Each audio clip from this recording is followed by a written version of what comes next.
2h02. Boa tarde, Brasil!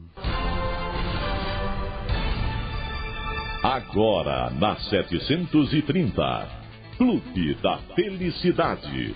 Um programa leve e repleto de carinho, amizade, amor ao próximo, orientação e reportagens.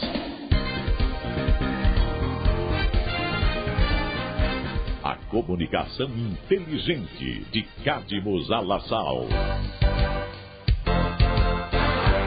Clube da Felicidade.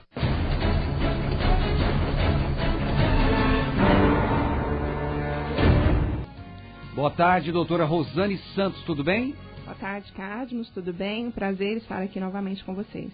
Obrigado. Doutora Rosane, o tema hoje é um pouco complexo. Há pessoas que até querem ouvir separadamente e outras que aumentaram o volume, já falaram para mim, que é para alguém da família ouvir. Que os rádios estão escancarados em todos os locais. Uma pessoa falou para mim, Cadmus, eu tenho 3 aparelhos de rádio em casa. Os 3 estarão ligados. Estarão ligados na 700, bem alto. Eu falei, tá bom, tudo bem. É possível realmente que uma pessoa, em algum momento da vida, tenha ganho por se fazer ser vítima? Sim, Cadmus, é possível que a pessoa tenha aparentemente ganhos, mas, no entanto, atrás disso, na verdade, ela tem uma série de perdas. Mas é uma questão muito frequente, tanto, né, que você está dizendo, muitas vezes, em muitos momentos, nós nos deparamos muito com pessoas que têm como mecanismo de defesa, então uma forma de se defender das situações e ir sobrevivendo, essa ideia de se colocar sempre na postura de vítima. É aquela coisa, né? Oh, meu Deus, tudo de ruim acontece sempre comigo, a minha vida não vai para frente, eu sempre adoeço, eu sempre perco. Então, essa ideia de que no fim das contas, né, um pouco do que nós vamos tratar ao longo do programa, a pessoa acaba tendo ganhos por se tornar ou ser assim, acaba fazendo com que haja essa ilusão de que no fim isso é uma coisa boa, mas na verdade é uma coisa muito ruim. Para quem vive e para quem convive, principalmente, né? Como lidar? Eu já tive essa pergunta, já teve mulher que me ligou. Cadmus, o pessoal fala que eu sou o homem da casa, porque desde o começo o meu marido se colocava numa posição de banana e eu passei a fazer tudo, a resolver tudo. Eu sou a mulher e o homem da casa. Isso é possível mudar? Com certeza. É? Com em que certeza. situação? Como que faz? Primeiro, que aí vem, né? Acho que quando, dentro de uma relação, quando se invertem os papéis, naturalmente nós vamos observar prejuízos, e grandes, por sinal, né? Mulher foi feita para ser mulher, homem foi feito para ser homem. E é a junção dos dois, né, que fazem a beleza da relação. Se inverteu, vai ter problema, com certeza. E aí o que vem, né? Acho que nessa questão hoje, quando nós estamos falando dessa coisa da postura de vítima, o principal é entender que existem mecanismos, existem formas de enfrentamento e nós temos sempre que acreditar na mudança, que as coisas podem ser diferentes. Agora, não é só no campo do pensamento, é no campo da prática. Então, alguém que reconhece que está no papel errado, que está numa relação com outra pessoa que não assume o seu papel, é importante que procure até, às vezes, uma ajuda para cada um ter essa definição e, de alguma forma, fazer com que isso seja diferente e para que esses prejuízos, né, claro, eles possam ser cada vez menores e possam seguir a vida. Bem, aqui tem uma pergunta aqui interessante. Formas preventivas de lidar com esse tipo de pensamento, principalmente na infância. É ali que começa que a pessoa, de alguma maneira, vê que tem um ganho, e aí, ui, pro resto da vida. Com certeza, com certeza. E quando nós falamos na criança, né, acho que qualquer coisa que se fala, Cadmus, a nível emocional, a nível psicológico, formação de cultura, de ideais, caráter e tudo, e é por isso que nós precisamos chamar a atenção sempre para o cuidado com a criança, porque é dali que tudo começa. A criança de ontem é o adulto de hoje, é o idoso de amanhã, e é isso que vai determinar tudo isso que nós estamos falando aqui, da questão política, econômica, social. Por isso que é tão importante valorizar a infância, coisa que normalmente nós deixamos de lado. E o que o Brasil não valoriza. Eu realizei um programa sobre isso segunda-feira, ouviu? Conversei com juíza, todo mundo está abandonado. Tá? Deus dará, que para mim é o principal tesouro da nação. Mas, infelizmente... E aí é que vem, né? Os traumas da infância, eles aparecem normalmente na idade adulta e vão causando grandes prejuízos. Então, quando nós falamos nessa questão de formas preventivas, muitas vezes o que acontece? Por exemplo, uma criança cai e machuca. Normalmente a tendência do pai é falar o quê? Coitadinho. Ô, meu filho, vem cá.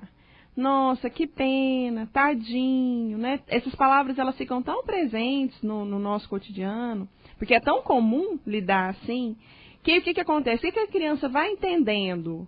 Que uma situação ruim, ela pode ser, na verdade, uma situação boa, tanto que a gente fala muito de ganho secundário quando tem questões ligadas à saúde. Secundário. É o ganho secundário. Na questão da doença, saúde e doença, tem muito, tanto que nós vemos muitos casos de pessoas que não conseguem reverter algum processo, porque no fim ele tem carinho, ele tem atenção da família, ele tem uma série de cuidados que antes ele não teria se ele não estivesse doente. Então isso atrapalha demais o processo de desenvolvimento. Mas voltando a essa questão da infância, então esse é um exemplo que eu citei, e quando a gente fala de forma preventiva filho, tudo bem, você se machucou, é uma coisa que acontece, mas vamos enfrentar isso? Como é que pode ser diferente? O que tem, né, pra gente fazer? Mostrando o outro lado, mas baseando muito mais numa ideia de enfrentamento do que de dó. De coitadinho, porque aquilo aconteceu. Então, de forma preventiva, isso seria uma das principais questões, é trocar palavras. Trocar essa ideia de coitadinho, de tadinho, para algo que vamos enfrentar, é ruim mesmo. Por exemplo, né, grande parte das nossas crianças tem problema com tomar injeção, fazer qualquer coisa assim. Mas tudo bem, não é negar a dor, né? Porque claro que a gente sabe que tem um pequeno nível de sofrimento. Tem, mas tudo bem. Teve aquela questão ali, mas é importante que você vai passar por uma pequena dorzinha, mas vamos seguir em frente, vamos enfrentar e vamos seguir, que é o que realmente importa. Ok, obrigado pela sintonia, obrigado pela audiência. Eu estou aqui com a psicóloga a doutora Rosane Santos e o tema, pessoas que se fazem de vítimas, pessoas que manipulam através da vitimização, se fazem de vítima, que tem ganhos secundários, como disse ela. Você pode ligar, já participar, porque ela vai sair mais cedo hoje, 3216-0730, para fazer a sua pergunta, ou para questionar, ou para ajudar na entrevista. 3216-0730. Doutora, quais os prejuízos que as pessoas normalmente têm quando se colocam constantemente na postura de vítima? Cadmos, são inúmeros. Na verdade, a própria postura já é um grande prejuízo.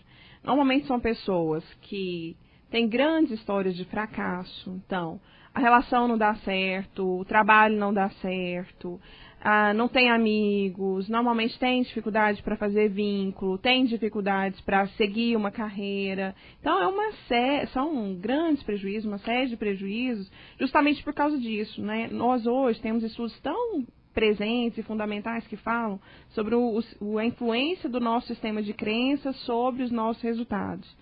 E quando nós temos essa visão de que para mim nunca nada vai dar certo, se tentar vai dar errado, se não tentar vai dar errado, então é melhor não fazer nada. Eu quero alguma coisa, mas eu não vou conseguir, tudo é muito difícil, tudo é assim, então naturalmente isso vai fazendo com que eu não consiga alcançar nenhum dos meus objetivos, às vezes nem tenho objetivos para alcançar. Então são grandes prejuízos e é uma questão tão importante, e eu acredito que programas assim, né, para trazer esclarecimentos se fazem fundamental justamente para isso, que às vezes a pessoa pode até entender de alguma forma que isso é bom, mas eu quero insistir o tempo todo que isso é um comportamento muito ruim, muito negativo e que causa muito prejuízo para si mesmo. Doutora, ontem ligou uma pessoa aqui quando eu falei que seria esse o tema e disse assim, bem, antes de falar sobre essa pessoa, deixa eu colocar o ouvinte para ele não esperar muito, eu vou contar a história que já até contei para a senhora em off e vou contar a história que ela contou a mim. 3216-0730, Luiz, boa tarde, Luiz. Tá bom, cara? Maravilhoso. Luiz, abaixa o volume do teu carro, por favor, do rádio do seu carro. Você tá num carro, não tá? Já baixei. Você tá no gol branco, não tá? Não, tô não. Ah, então tá bom. Pode falar. É o seguinte, prazer participar mais uma vez do seu programa aí, né? Obrigado. Eu queria fazer uma pergunta para a doutora aí, o seguinte. No caso dessas vítimas, dessas pessoas que se fazem de vítimas, a gente, por exemplo, eu tenho... Quando essa pessoa se faz de vítima, geralmente elas choram, se colocam como coitadinhas e tal. E se a pessoa vier, meu caso, eu estou falando do meu caso, se a pessoa vier desse jeito para mim conversando, quando começa a chorar, começa a se depolir, começa a quebrar alguma coisa, fala, eu não dá, nada dá certo pra mim, não sei o que e tal. Aí quando a pessoa, no meu caso, quando a pessoa começa a chorar assim pra mim, assim, eu não aguento e aí eu começo a ceder as coisas, entendeu? Ceder a vontade dessa pessoa. Qual o aconselhamento da psicóloga aí pra nós que somos desse jeito? Ótima pergunta, Luiz, porque eu penso que é inclusive através do choro uma expressão sublime do ser humano que pode se manipular. Lembra do senador Arruda lá? Ele chorou mentindo copiosamente, porque deram orientação para ele, um estrategista de marketing, um advogado, falou, chora que você convence. Aí depois não teve jeito, caiu. E tem muitos assim na política, canalhas, que fazem exatamente desse jeito. Usam até expressão máxima. No caso, doutora, o vitimador de plantão, eu inventei esse termo, esse choro pode ser uma maneira de manipular? E o que deve ser feito? Na verdade, não pode ser, com certeza é. É? Então dá Aí, o que vem, Luiz? A gente acredita sempre numa questão importante disso que você está dizendo, que é a teoria do reforço. Teoria o quê? Do reforço. Quer dizer o quê? Se eu choro para querendo... Criança, é o exemplo mais básico. Criança está dando birra no shopping, porque ele quer um sorvete. Eu falo adulto. Eu estou te dando só um exemplo, porque é a mesma coisa. E você vai lá e compra o sorvete para ele. O que ele aprendeu? Ele aprendeu o quê? Ele aprendeu que através do choro ele ganha o que ele quer, certo? Essa é a teoria do reforço. Quanto mais você reforça um comportamento, explicando por cima, né, lógico. Quanto isso mais é a teoria do reforço? Mais ou menos isso. Entendi. Quanto mais você reforça um comportamento negativo... Eu pensei que a teoria do reforço era a pergunta dele, agora que eu entendi. Tá certo, continua. Quanto mais você reforça um comportamento negativo, maior é a tendência que ele se repita. Então, Luiz, se você já percebeu que essa forma de se comportar da outra pessoa é uma forma dela te manipular, o que eu te oriento é que você não ceda. Porque se você parar de ceder gradativamente com o tempo, a tendência é que esse comportamento da outra pessoa ele também desapareça. Então, é isso que nós temos que entender, que existe a vítima, porque existe outra pessoa que reforça e atende o comportamento daquela pessoa, e ela vê nisso alguma forma de ganhar, ou conseguir, ou manipular por alguma coisa que traga benefício próprio. É aquela coisa, existe o líder porque existe o liderado. Então, é uma relação muito conjunta, e que acontece justamente por causa disso. Okay. Eu saio de perto, eu cedo ou então eu saio de perto, porque eu não aguento ficar nem chorando, falando que é isso. Então, que é aquilo, sair de perto é uma saída. É uma saída, Luiz. Melhor do que ceder. Porque se você cede hoje, amanhã vai fazer a mesma coisa. Tá certo. Tá certo, Luiz? Falou, obrigado então, obrigado. Um abraço. 32160730. Doutora, a senhora fez lembrar, dentre os livros que eu li, o comportamento de Pavlov, né? Pavlov, que é o russo, que também é condicionado baseado nisso. É uma repetição. Com certeza. Lá ele faz os experimentos com os bichos, né? E é justamente isso. O comportamento animal é o nosso comportamento. Impressionante. O animal tem exatamente todas as sensações. Ele colocava um barulho quando o cachorro ia comer e depois media fisiologicamente todas as transformações, mesmo não dando a comida. Mas ele condicionou, quando ele fazia o barulho, o cachorro tinha as mesmas sensações. É isso mesmo. De quando... Agora, doutora, uma coisa difícil de falar. Eu evito falar, mas eu vou falar. Dizem que as vítimas, que se fazem de vítima, elas fazem uma birra. Como ele diz, chora. E aí conseguem as coisas. E tem um termo que eu evito falar no programa, mas hoje é dia de falar. A consagração da birra, a pessoa vai de tanta maneira que fala até em suicidar. que é a consagração da birra maior. E eu já vi reuniões de empresa familiar, já vi. Eu lembro uma vez uma empresa, não vou citar o nome, eram vários irmãos, e um carro saiu no consórcio, e chegaram à conclusão, na reunião, que o melhor a se fazer com o carro que estava na garagem era vender e investir na empresa. Um dos irmãos, que às vezes subia e falava que ia pular da janela, fez mais essa atitude. Não, esse carro é meu, já está determinado que será de mim. 11 irmãos. O cara pálida disse que o carro já estava determinado para ser dele. Era uma empresa familiar. E aí, ele sempre usava esse argumento. Um dia eu falei, vocês nunca vão experimentar para deixar esse cidadão pular, não? Para ver o que quebra? Aí, não, meu pai não tem coragem, minha mãe não tem coragem. Então, pode chegar a esse ponto, doutora? Com certeza, com certeza. E aí vem esse lado tão importante de estar sempre reforçando. E o medo é uma questão que entra, né? É o que você falou. A família fica preocupada, sem entender se vai acontecer ou não. E é claro que quando se fala em risco de vida, todas as pessoas têm uma preocupação e tem que ter mesmo, porque não se tem garantia que ele realmente não vai fazer. Mas acaba que isso...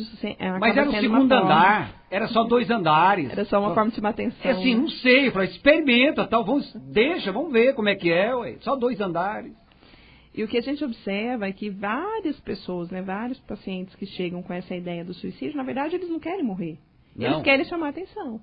É aquela coisa assim, de tomar, não sei, um medicamento um pouco em excesso, mas que na verdade não faria com que ele tivesse, né, que ele morresse e tudo. Mas aí acaba se tornando uma forma de manipular a família. Isso acontece muito. Se você quiser fazer uma pergunta, participar, pode ligar. 32 16 07 30.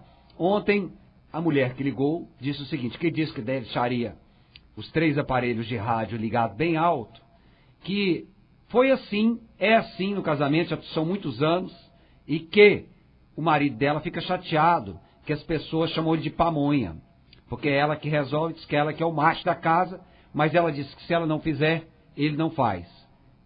O que pode ser feito nesse sentido? Diz que, inclusive, que quando ele bebe algumas, ele reclama da humilhação que até os familiares dele passa a ele, chamando ele de pamonha. E aí, doutora? Às vezes acontece muito essa ideia assim, né? De porque sempre foi assim, vai ter que ser sempre assim, né? O passado fazendo com que o presente e o futuro sejam reféns. Uhum. E aí, eu acredito muito nessa ideia de que as coisas não precisam ser assim para o resto da vida. Então, há sempre a possibilidade de mudança e uma mudança de forma positiva. Então, num caso desse, o que eu oriento é que essas 2 pessoas, elas busquem ajuda para cada uma se colocar no seu devido papel. Porque o que nós estamos observando nesse exemplo que você trouxe? Que os 2 estão sofrendo. Ela sofre por estar em outro papel, ele sofre porque ele acabou virando senha, né, motivo de chacota, piada e tudo mais. Então, sempre aí voltando para essa ideia de prejuízo. E, de novo, a vida é o que nós temos de mais importante. Viver bem é aquilo que realmente importa. Então, se é assim, busca uma ajuda. Porque, às vezes, a intervenção do profissional vai trazer uma tranquilidade, cada um vai se colocar no seu lugar, vai entender melhor essa dinâmica. E aí, consequentemente, essa relação pode, sim, vir a ser melhor do que o que já foi. Doutora, acontece isso na terapia de casais, que traz esse tipo de problema? Muito, muito. A grande parte dos problemas que nós vemos hoje com relação a casais, né, casamento e tudo mais, quando vem o casal, normalmente tem alguma coisa relacionada, Cadmus, a essa tomada de papel, essa inversão de papel. Alguém está fazendo o que não deveria ou alguém está deixando de fazer o que deveria. E aí, com isso, no fim, a relação começa a apresentar uma série de problemas. É muito comum. Bem, agora uma pergunta importantíssima. Depois nós vamos mais para dar alguma sugestão para a pessoa ter uma postura diferente, não importa a idade que tenha na vida. Como a família, principalmente, separar o que é depressão do que é a pessoa se fazer de vítima porque tem ganho secundário. Já começou lá de criança, etc. Então ela se faz de vítima, ai, ui. As outras pessoas vão fazer as suas responsabilidades. Como separar isso, doutora? Porque eu sinto que é um pouco difícil. E é difícil, às vezes, até para nós, no ambiente de tratamento, principalmente no início, né, fazer essa separação. Então, eu entendo que para a família também realmente deve ser muito difícil entender até onde é só um comportamento para chamar a atenção e até onde a gente está falando de um transtorno, de uma doença ou coisa assim, né?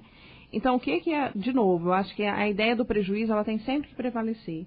Se nós estamos observando na dinâmica da casa que tem alguém que usa isso sempre, que normalmente, em determinadas coisas, não consegue produzir, não consegue ter benefício, não consegue ter bom relacionamento, não consegue ter trabalho, então não consegue fazer com que a vida caminhe, né? Literalmente, nessa ideia de seguir em frente e que acaba trazendo prejuízo para a dinâmica da relação, de novo, procure uma ajuda profissional. Porque é só o profissional realmente habilitado que vai ter essa condição de fazer essa separação e mais, propor a essa pessoa algum tipo de intervenção para que ela realmente entenda que aquilo ali é um problema. Porque às vezes o que acontece? O marido é assim, se a esposa for falar para ele que ele é assim, que tem problema, que é ruim, isso não vai chegar em lugar nenhum, porque ele vai entender isso como crítica. Ele vai entender isso como uma forma de julgamento, dificilmente vai entender como uma forma de ajudar. Pode ser que sim, mas dificilmente isso acontece.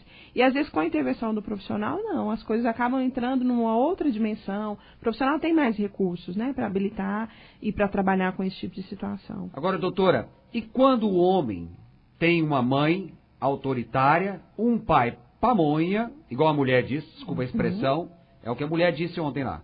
Aí, o que ocorre? E ele procura uma esposa assim. Aí, parece que isso é mais comum do que nós imaginamos. Igual muitas mulheres que têm pais muito agressivos, procuram esposos, maridos agressivos. Por que tem essa ligação? Inclusive, tem alguns homens que procuram até, não só a personalidade da mulher autoritária, como até do biotipo físico da mãe. É inacreditável. Eu olho assim e falo, caramba, você casou com sua mãe há 20 anos atrás? E aí, doutora, como é que fica? Isso é muito frequente mesmo. E estudos mais recentes, né, dentro da visão da psicoterapia do trauma...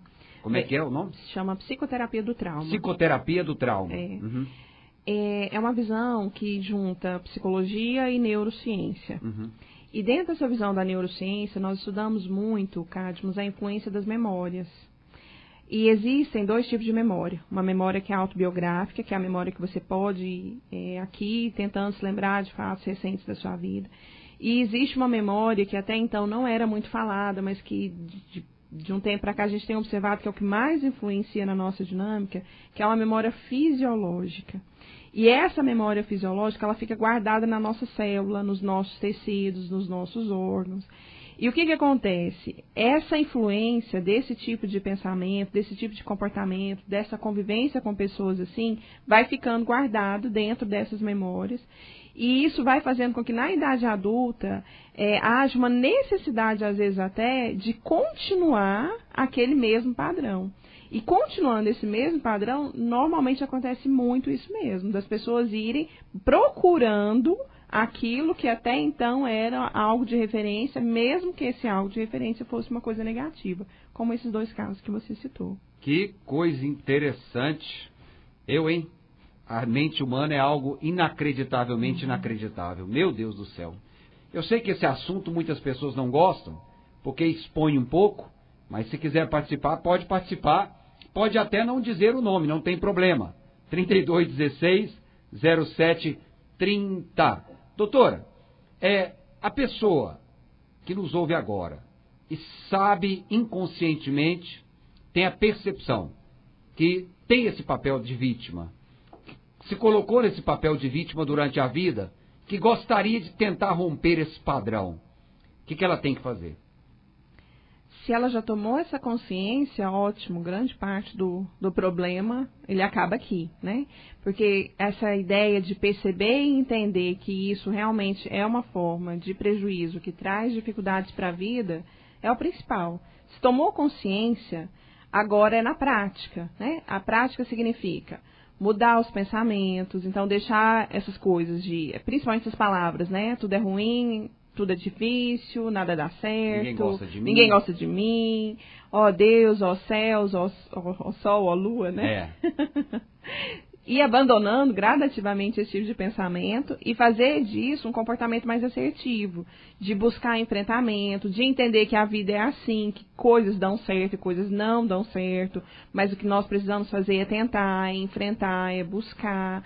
Então, são questões na prática que vão dando muito essa ideia de enfrentamento, que existem sempre dois caminhos, que sempre tudo tem dois lados, e focar naquilo que é o lado mais positivo e seguindo assim, provavelmente os ganhos virão e aí entra um novo padrão de comportamento. Doutora, antes que nós coloquemos no planeta mais um vitimador de plantão, além dessa orientação de que para os pais saberem lidar com a criança, o que mais pode ser feito para evitar que esse comportamento cristalize na vida da pessoa?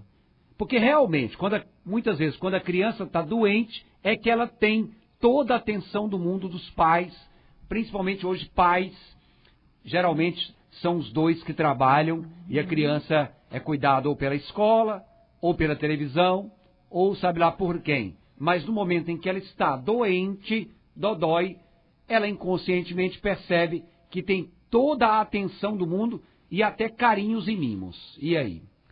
E o que a gente percebe, né, principalmente dessa questão da dinâmica, dessa necessidade, né, dos pais trabalharem às vezes o dia todo, de ficarem fora o dia todo, de delegar a outras pessoas, sejam babás, escolas, coisas nesse sentido, a educação dos filhos, é que muitas vezes os pais eles estão trabalhando hoje no mecanismo sempre de compensação. E é o quê, né? Então, tudo bem, eu passei o dia todo fora de casa, então às vezes eu não coloco o limite que eu deveria colocar no meu filho à noite, porque eu já cheguei à noite, já fiquei o dia todo fora. Então, para compensar a minha ausência, eu acabo sendo mais permissivo, ou acabo abrindo mão de alguma coisa, ou fazendo coisas que até então não deveria fazer, mas eu faço porque como se eu tivesse uma dívida, né? E nós estamos criando uma série de crianças, né? Uma geração de crianças bem mais sem essa visão de limite e pais culpados, né, que ficam o tempo todo refém da própria culpa pela dinâmica social que tem. Então, esse hoje eu acho que nessa questão da família é um dos grandes problemas que nós estamos enfrentando. Aí parte o seguinte princípio, né, se nós entendemos isso e vemos isso, o que importa é o foco. Então, qual é o foco daquela situação específica? A criança doente, ela precisa ser cuidada? Sim. Ela precisa de carinho e atenção, não só quando ela está doente, mas ela precisa de carinho e atenção em todos os momentos, ela precisa de limite, ela precisa de todas as coisas. Mas qual é o foco naquele momento? É recompensar, é esse mecanismo de compensação, é compensar a minha culpa enquanto mãe ou enquanto pai, ou orientar e preparar aquela criança para a vida. Se é orientar e preparar aquela criança para a vida, vamos investir em formas de enfrentamento. Então, colocar limite na hora que precisa, então por isso eu insisto tanto nessa questão do foco, colocar limite na hora que precisa, dar carinho e atenção na hora que precisa, cuidar na hora que precisa. Então, entendendo todas essas questões, a vida ela se torna muito mais fácil. Justamente porque cada um, de novo, está seguindo o seu papel e fazendo as coisas que deve no momento que deve, dando foco para aquilo que realmente importa. Doutora Wissam Itiba, que é um psiquiatra que especializou em falar sobre comportamento, principalmente pais e filhos, tem vários livros, ele fala que hoje nós estamos vivendo uma geração em que os filhos não podem conviver com frustração e que isso pode ser um perigo devastador na vida dos pais e das crianças que serão os adultos de amanhã. Você concorda com isso? Plenamente. Na verdade, o que nós temos observado, né, até nessa questão dessa discussão que vem tendo nesses últimos tempos, em questão até da questão da maioridade penal. Quem é a geração hoje de adolescentes com 14, 16, 18 anos? É a geração que mais conviveu com esse mecanismo de compensação que eu disse, que é quando as mães desses adolescentes hoje foram as que mais saíram, foram as que normalmente são as que mais se sentem culpadas e que mais vivenciaram isso e que de alguma forma isso interferiu na educação deles, e isso justifica muito do que nós estamos observando hoje dessa geração de pré-adolescentes e adolescentes que fazem atrocidades, justamente por causa disso. Aí vem duas coisas importantíssimas. Essa questão da frustração hoje é muito ligada a essa coisa da culpa que os pais sentem por ter a necessidade de trabalhar, de fazer outras coisas e não conseguir compensar isso e não conseguir estar mais presentes até fisicamente na educação dos pais. Então, é aquela criança que ela não pode ser frustrada porque tadinho, ó o tadinho de novo, né? Porque tadinho dela, ela já ficou o dia inteiro no berçário, ela já ficou o dia inteiro com a babá, então a mãe faz tudo que aquela criança quer. E mais um pouco às vezes, né? E trazendo muito essa ideia de que ela não pode ser frustrada. Outro detalhe, né? Tem muitas crianças que de alguma forma, elas convivem muito com babás. E até tem um estudo de um psiquiatra, não me recordo agora o nome dele, mas até falando de um assunto importante, que nós tratamos até no último programa sobre a questão da posse, né, da possessividade, que crianças que têm, né, que são cuidadas por babás, elas têm uma tendência muito maior na idade adulta de serem pessoas possessivas. Porque quem é a babá? É alguém que paga pelos pais para fazer tudo que a criança quer e ficar com ela o tempo todo. Então, normalmente são crianças que elas não conseguem ficar sozinhas, que elas não enfrentam nada, porque elas sempre têm alguém para fazer tudo por elas. E tem esse hábito de ter alguém o tempo todo. Então, não estou dizendo que o papel da babá seja ruim, mas se não for bem adaptado, vai formar de novo, na idade adulta, um adulto que tem essa visão de que alguém sempre tem que estar à disposição dele. Porque a babá faz normalmente o que a criança quer. Doutora, como que nós podemos encarar, achar um meio termo para essa questão da família hoje? Porque parece que desfigurou completamente. Antigamente era tudo bem claro, muito tranquilo, o pai, o provedor, a mãe, etc.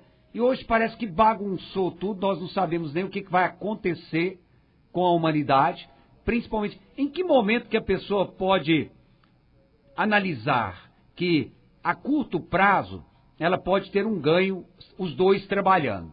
Porém, a médio e longo prazo, isso poderá ser ruim para o principal tesouro da família que eu penso, que é os filhos, que são os filhos. Em que momento que ela pode perceber que talvez os dois trabalharem o dia inteiro, não ter a presença de pelo menos meio período, mesmo que perca, entre aspas, a curto prazo, mas que ganhará a médio e longo prazo. Como é que faz esse mais ou menos, esse ganho e perda? Essa é uma situação muito importante, até mesmo quando nós estamos aqui falando e tratando de papel de vítima, né? Eu atendo muito criança no consultório. E na dinâmica do atendimento com as crianças, Cádio, nós sempre atendemos a criança e temos sessões, pelo menos uma vez por mês, com os pais, que são sessões de orientação, nós chamamos assim. E o que eu tenho orientado as famílias que me procuram, que levam seus filhos para o tratamento o tempo é hoje. Esse tempo hoje ele não volta mais. Então, aqueles pais que saem 7 horas da noite, trabalham o dia inteiro, e tem muitas famílias que funcionam assim, trabalha o dia todo, aí à noite ele vai para a faculdade, porque às vezes precisa fazer alguma coisa a mais, ele tem um curso, ele tem outra atividade, e a mãe vai no mesmo ritmo, essa criança fica um dia aqui, outro ali, outro acolá.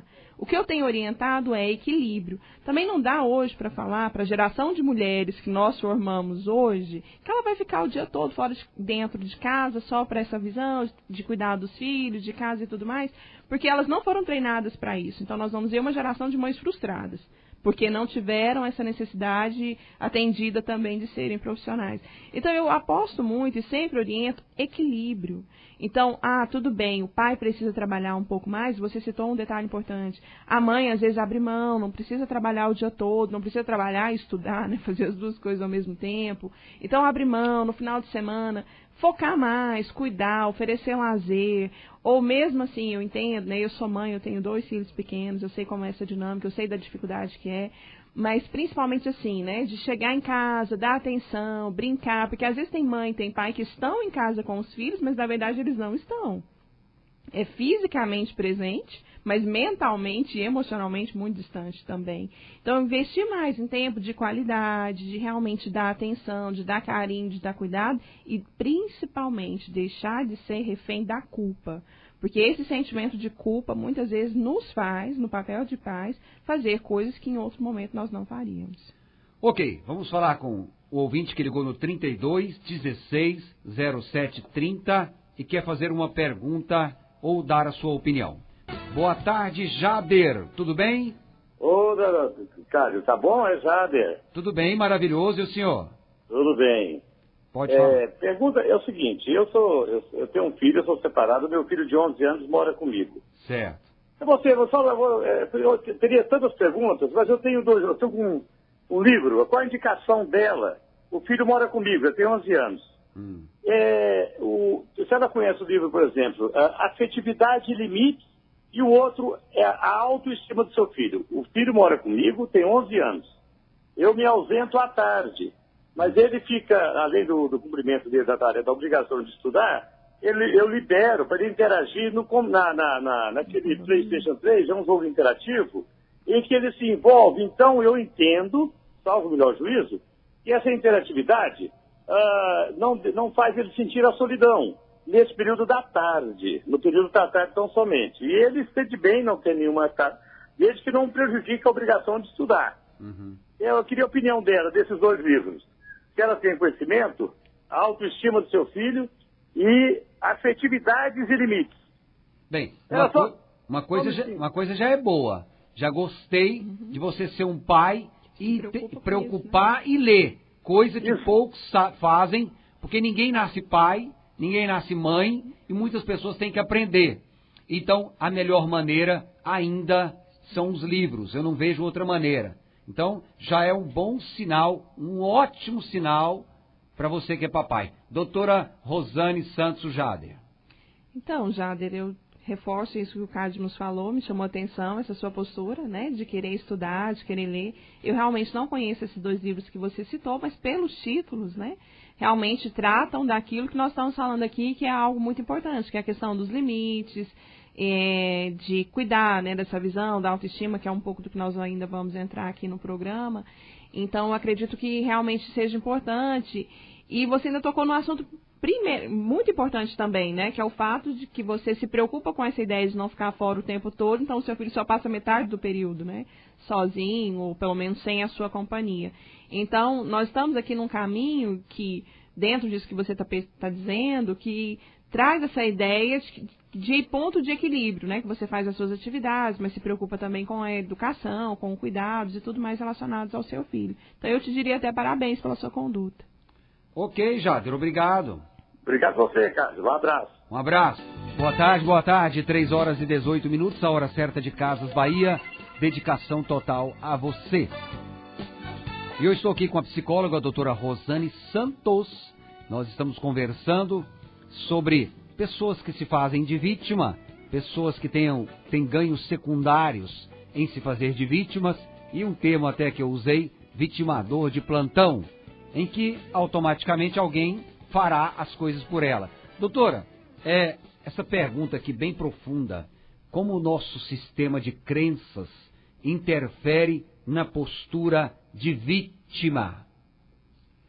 Então, Cadmus, o nosso sistema de crenças, ele interfere praticamente em todas as nossas emoções.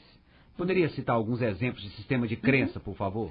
Porque quando fala crença, a pessoa pensa em religião, não é? Infelizmente. Mas não deixa de ser uma forma de crença também, né? Então, né, o sistema, eu vou explicar um pouquinho do que é, mas o sistema de crenças, ele interfere demais nos nossos pensamentos, nos nossos sentimentos, a nossa postura diante da vida.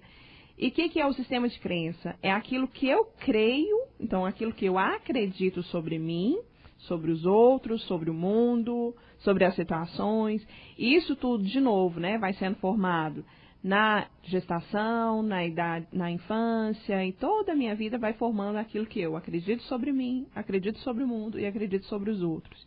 E isso, de alguma forma, vai determinando e vai influenciando os meus comportamentos. Então, por que é tão importante pensar no sistema de crenças?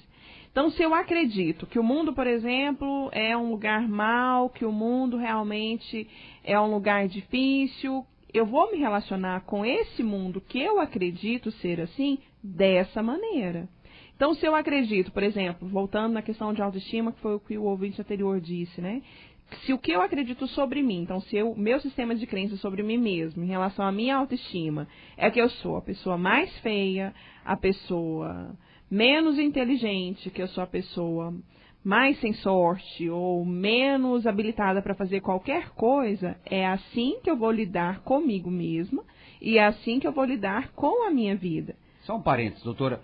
Agora, e quando a pessoa tem essas crenças e não sabe que tem, como que ela pode resgatar alguma coisa lá da sua infância? Como disse um livro que eu li, que o cara ia sair de uma cidade muito pequena, ia ficar distante, a mãe falou, ô meu filho, tomara que você não tenha nada. E aí ele realmente não teve nada a vida inteira, foi um pobretão, porque aquilo entrou no inconsciente, ela queria dizer nada de ruim, e aí ficou. Ou outra coisa, muitas pessoas têm no inconsciente aquele ditado, é mais fácil um camelo passar no buraco de uma agulha do que um rico entrar no reino dos céus. Então pronto, o cara nunca vai saber lidar com dinheiro, porque o dinheiro passa a ser algo sujo, podre, etc, etc, e pecado. Tem pessoas que têm essas crenças e não sabem que tem. É possível? Como que ela faz para colocar isso num papel e rever essas crenças? Isso é extremamente comum. Por exemplo, crenças hoje relacionadas principalmente a dinheiro, que é um pouco disso que você citou. Às vezes até a própria conduta, né, autoestima, questões relacionadas a sexo, que é um pouco que nós falamos lá no início do programa hoje. Então isso interfere muito nos comportamentos. E o que eu oriento é justamente, de novo, voltar na ideia de prejuízo. Então, por exemplo, trabalho. Eu nunca consigo um trabalho que realmente me traga dinheiro e satisfação. Tem alguma coisa errada? Com certeza tem alguma crença, às vezes até sobre mim mesma, que relaciona com essa ideia de que nunca, em nenhum momento, eu vou poder ter um trabalho que me gere satisfação, porque é a crença que eu tenho sobre trabalho, que trabalho é sofrimento. Entende? É como se o meu mecanismo, né, o meu pensamento e todas as coisas que tem voltados para os meus pensamentos lidassem com essa ideia de que existe uma premissa básica, por exemplo, que trabalhar é ruim. Então, a crença inicial que eu tenho é que trabalhar é ruim. É aquele trabalhar que adora, que sonha para chegar sexta-feira e mamar o final de semana inteira. Mamar, mamar e mamar. Justamente. Porque foi infeliz a semana inteira. Justamente. Eu atendi uma paciente uma vez, e aqui, claro que eticamente eu não vou citar o nome, que nós chegamos um momento no próprio tratamento dela que chegou a essa conclusão. Por exemplo, ela tinha uma formação superior, ela tinha curso superior, pós-graduação, toda a condição de ter um trabalho, mas ela não conseguia arrumar emprego. E aí nós estamos investigando, e ela veio de uma família muito pobre, muito humilde, pessoas que não tinham condição, que tinham uma visão de trabalho ligado à enxada, ao sofrimento, que trabalho realmente era aquela coisa do esforço, de levantar 5 horas da manhã e tudo mais. E aí nós estamos investigando o sistema de crenças dela, que veio para a cidade grande, que conseguiu formar, que teve um curso superior e tudo mais, que se ela tivesse um trabalho com essa condição, é como se ela estivesse negando a origem da família dela. E aí, quando nós investigamos e ela entendeu isso, que a grande questão que ela não conseguia numa entrevista realmente colocar todo o conhecimento dela e entender ali realmente se vender literalmente numa entrevista de emprego que estava relacionada a isso, ela conseguiu um trabalho e hoje está feliz no trabalho que ela segue. Então, justamente voltado para isso, quanto esse sistema de crença acaba influenciando, e nessa questão da postura de vítima, muito mais. Porque é aquela coisa, se eu não acredito que eu posso fazer qualquer coisa na minha vida, tudo que eu fizer é para colaborar com essa crença inicial de que eu não acredito que eu posso ter nada. E o que vai acontecendo? Realmente eu não consigo ter nada. E aí vai virando um ciclo totalmente vicioso. Nisso a terapia encaixa como uma luva. Completamente. Porque a pessoa não consegue perceber.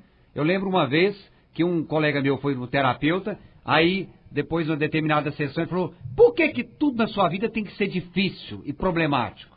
Justamente. Uai, mas a vida é assim. Ele falou, mas a vida é assim, a vida dos meus pais foram assim. Por que tudo tem que ser complicado?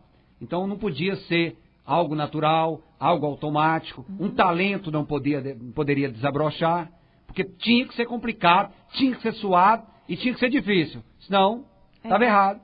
E aí acaba que muitas vezes nós vamos reagindo e agindo para confirmar essa crença de que é difícil, que não é possível, que nada vai dar certo, que não vai dar conta. E todos os comportamentos vão acontecendo nessa direção e vai trazendo só prejuízo e vai reafirmando, que é a questão do reforço que eu falei anteriormente. E aí vai seguindo a vida. Doutora, é como se tudo que nós fizéssemos passasse por esse filtro para acontecer. Isso é a crença? Com certeza. Então é poderoso demais.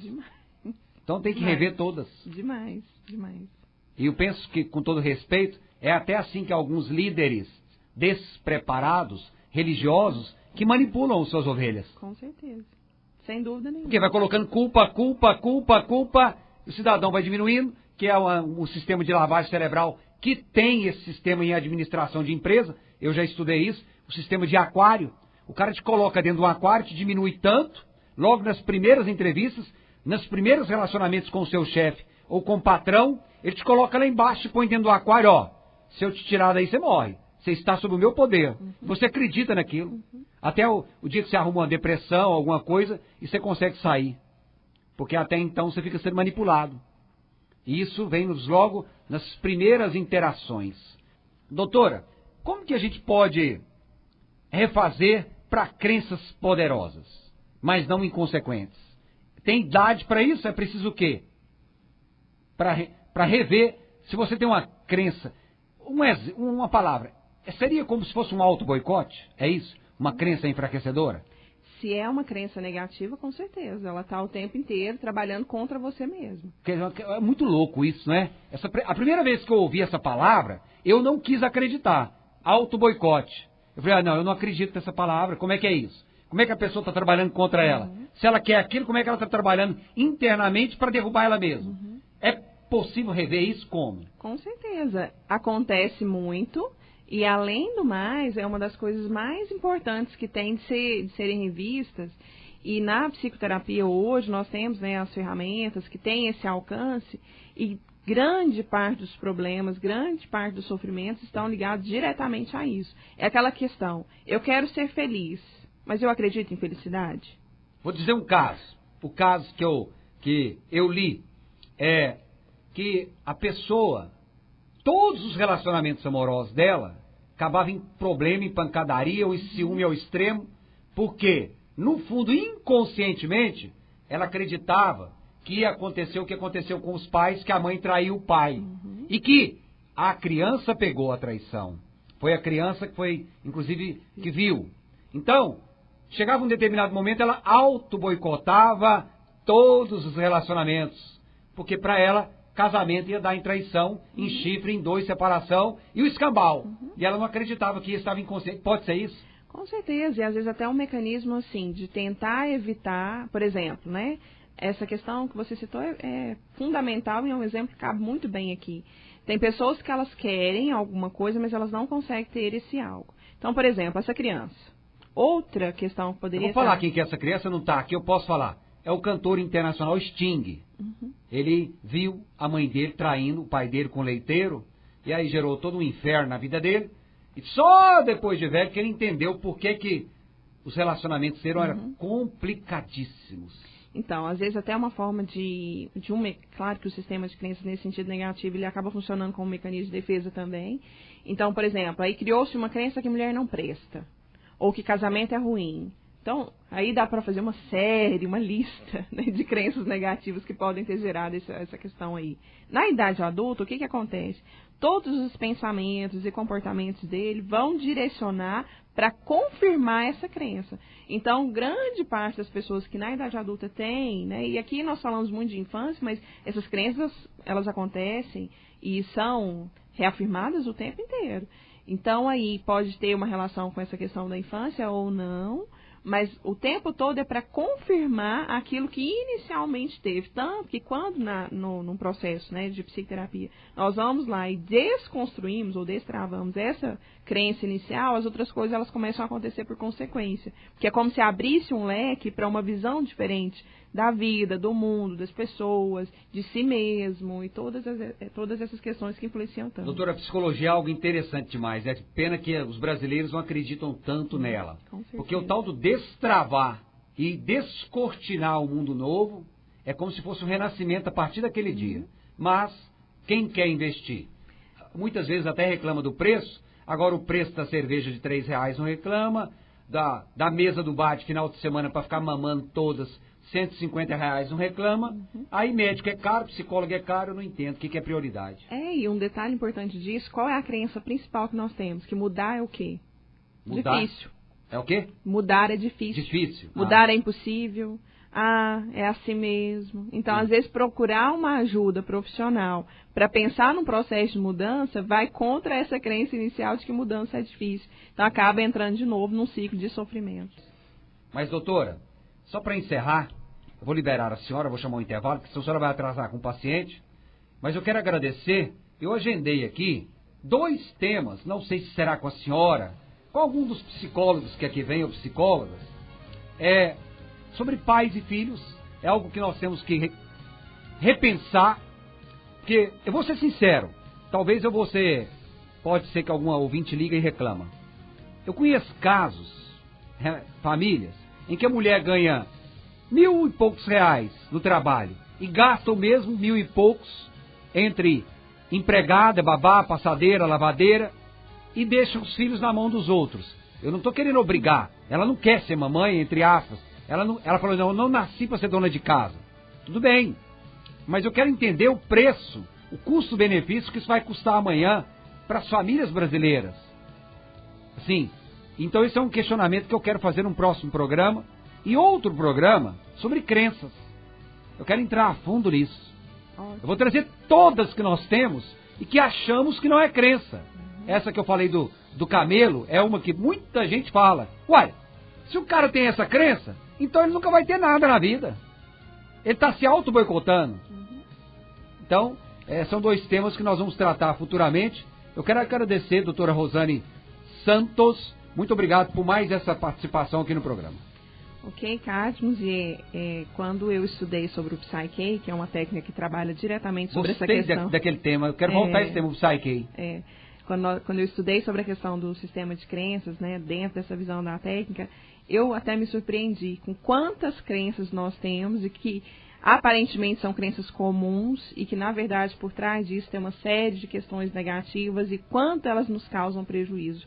Então, são 2 temas muito relevantes. Eu quero agradecer novamente o convite, foi um prazer estar aqui com vocês. Quer deixar seu site para alguém quiser acessar? Então, alguém quiser acessar, o meu site é o meu nome, www.rosanesantos.com.br. rosanesantos.com.br. Isso, e no Facebook, DRA Rosane Santos também é a minha página no Face, que tem todas as informações sobre tratamento, técnica e tudo mais que eu trabalho. Quem quiser ouvir o programa, você coloca lá o link, né? Eu sempre disponibilizo no Facebook e no meu site também. Quem tiver interesse em ouvir, né, a entrevista novamente, eu sempre disponibilizo por lá. Então pode entrar em contato e ver qualquer contato comigo também.